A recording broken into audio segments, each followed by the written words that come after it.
We have this just into CNN we need to get to. The top commander for U.S. forces in the Middle East telling Congress just this morning that he was not consulted before President Trump declared that U.S. troops were going to be coming home from Syria. Here's General Joseph Votel testifying before the Senate Armed Services Committee. Listen to this. General, were you aware of the president's intention to order the withdrawal of our troops from Syria before that was publicly announced? I was not aware of the specific that announcement. Certainly, we are aware that he had expressed a desire and intent in the past to depart Iraq. So you weren't consulted before that decision was announced? We were not. I was not consulted. That's a big moment. I want to bring in CNN Pentagon correspondent Barbara Starr on this. Barbara, I know you know this, but I'm just going to say this one more time. This is the top U.S. general for Syria. Now, so when you're looking at this, and Votel says that he was not consulted about the withdrawal, what else is he then saying about the fight in Syria, the strength of ISIS right now? Well, let's go back to this moment. I was not consulted. Not consulted by whom? Now, I don't think you would expect President Trump, who doesn't really get down into the weeds of military details, to pick up the phone and call Joe Votel. That's not likely to have happened.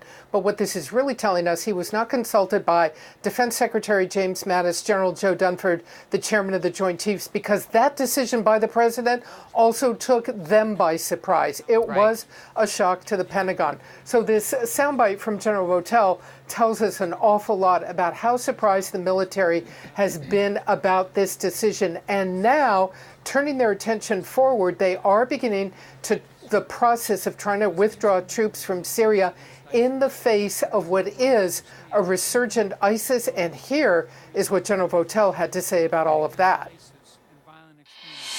The fight against ISIS and violent extremists is not over, and our mission has not changed.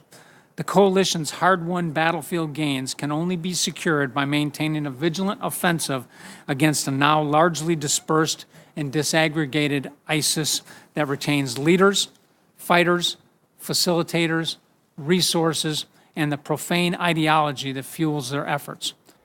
So ISIS regrouping, going underground, becoming a guerrilla movement capable of staging suicide attacks. And the big question, how many of them are out there? General Votel, reacting to an estimate that there could be 20 to 30,000 ISIS fighters, said he honestly doesn't know. It remains a very big question. How strong is ISIS? How many of them are out there? And what is their capability of regrouping once U.S. troops leave Syria? Kate?